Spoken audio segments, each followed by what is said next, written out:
Assalamualaikum warahmatullahi wabarakatuh. Perkenalkan, nama saya Khairiyah, NPM 30621566062, kelas 21 atau 03, Prodi PGSD, semester 3. Di sini saya akan menyampaikan kelebihan dan kekurangan teori belajar.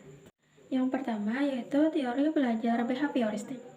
Kelebihan teori belajar behavioristik yang pertama, untuk memperoleh kemampuan yang membutuhkan praktek dan membiasakan yang mengandung unsur-unsur seperti kecepatan, spontanitas, kelenturan, refleks, dan daya tahan. Yang kedua, pengarahan siswa untuk berpikir linear, konvergen, tidak kreatif, dan tidak produktif. 3. Mampu menuju atau mencapai target tertentu, sehingga peserta didik untuk bisa bebas berkreasi dan berimajinasi. Kekurangan teori belajar behavioristik. Yang pertama, pembelajaran hanya berpusat pada guru. Yang kedua, peserta didik hanya mendengarkan penjelasan guru. Kelebihan teori belajar kognitif. Yang pertama, dapat meningkatkan kemampuan siswa untuk memecahkan masalah. Kedua, dapat meningkatkan motivasi siswa. Ketiga, dapat menjadikan siswa lebih kreatif dan mandiri.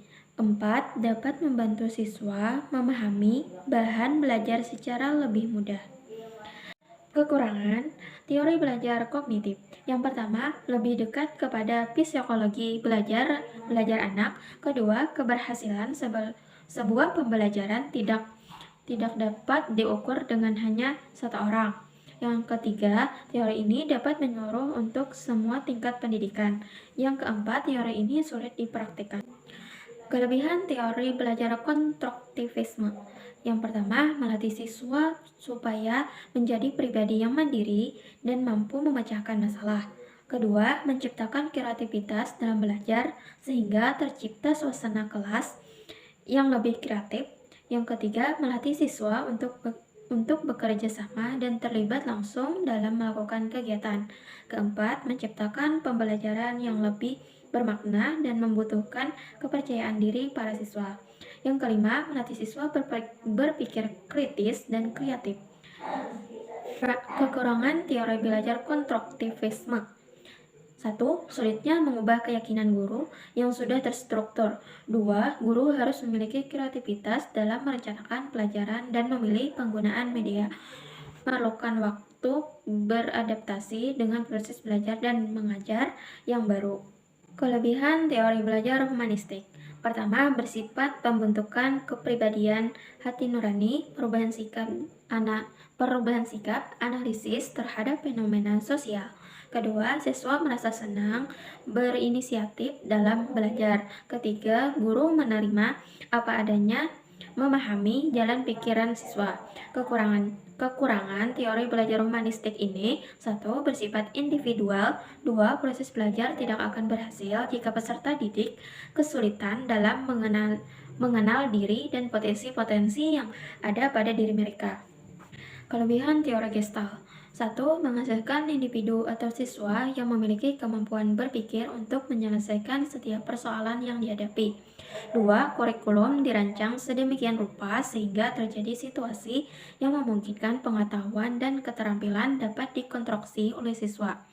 Ketiga, siswa dapat aktif dan dapat menentukan cara belajar yang sesuai bagi dirinya. Keempat, siswa dengan mudah mengemukakan gagasan dengan bahasa sendiri. Kelima, siswa dapat dengan mudah berpikir tentang pengalamannya siswa sehingga menjadi lebih kreatif dan imajinatif. 6. Siswa mempunyai kesempatan untuk mencoba gagasan baru.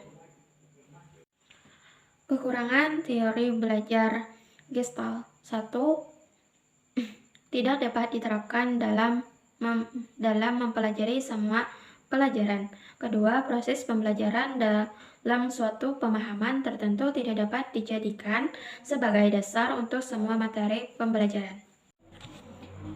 Kelebihan teori belajar kecerdasan ganda. 1. Setelah mengetahui kecerdasan yang dimiliki oleh anak, pembelajaran pun bisa dilakukan dengan lebih fokus untuk sebuah kecenderungan yang akan mempunyai hasil. 2. Akan memberikan sudut pandang yang terkesan baru untuk pengembangan potensi yang dimiliki manusia. Yang ketiga, memberi berbagai macam harapan serta semangat yang terkesan baru, terlebih pada anak yang sedang melakukan pembelajaran. 4. Memberi kesempatan si pelajar agar lebih kritis serta memiliki pemikiran yang terbuka. Yang kelima, menghindari penghakiman yang bisa dilakukan manusia dari sudut pandang sebuah kecerdasan.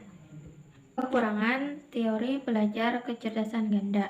1. Memiliki kontroversi terlebih pandangan yang diberikan ahli psikologi tradisional seperti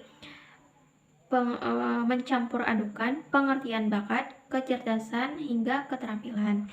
Yang kedua, memerlukan fasilitas yang lengkap. Kelebihan teori belajar sosial. 1. Teori Albert Bandura lebih lengkap dibandingkan teori belajar sebelumnya. Yang kedua, lebih ditekankan pada perlunya pembiasaan merespon dan peniruan. Kekurangan teori belajar sosial. 1. Memerlukan pengulangan dalam mendalami sesuatu yang ditiru. Kelebihan teori belajar Van Hille. 1. Kemampuan pemahaman belajar siswa lebih baik. 2. Kemampuan komunikasi matematika siswa lebih baik. 3. Bersifat intrinsik dan ekstrinsik, yakni objek yang masih kurang jelas. Kekurangan teori belajar Van Hille. 1. Seorang siswa tidak dapat belajar dengan lancar pada suatu tingkat dalam pembelajaran yang diberikan tanpa pemesanan konsep pada tingkat sebelumnya, yang memungkinkan siswa untuk berpikir secara intuitif di setiap tingkat terdahulu. Apabila tingkat pemikiran siswa lebih rendah dari bahasa pengajarannya, maka ia tidak akan memahami pengajaran tersebut.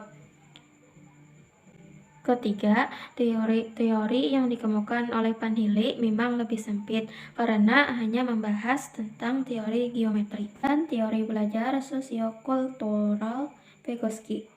Yang pertama, peserta didik memperoleh kesempatan yang luas untuk mengembangkan zona perkembangan potensinya melalui belajar dan berkembang. 2. Pembelajaran lebih diarahkan pada penggunaan strategi untuk mengembangkan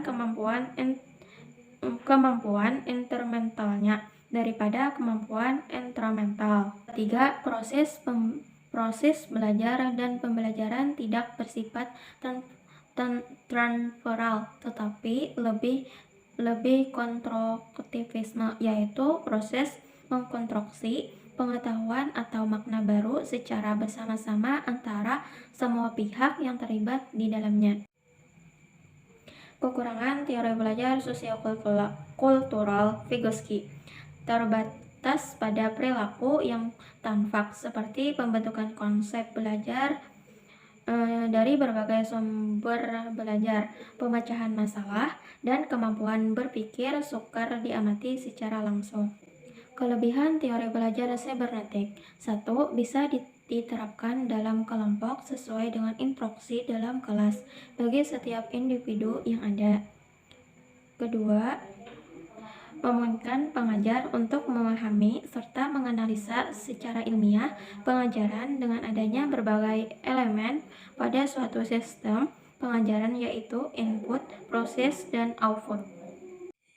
Kelebihan teori belajar sibernetik selanjutnya yaitu menstimulasi keterampilan pengajaran sosial dan analisis interaksi didasarkan pada teori umpan balik dengan adanya praktek-praktek yang inovatif. Kekurangan teori belajar sibernetik. 1. Pembahasan proses belajarnya tidak secara langsung dilakukan. Yang kedua, lebih menekankan pada sistem informasi yang akan dipelajari.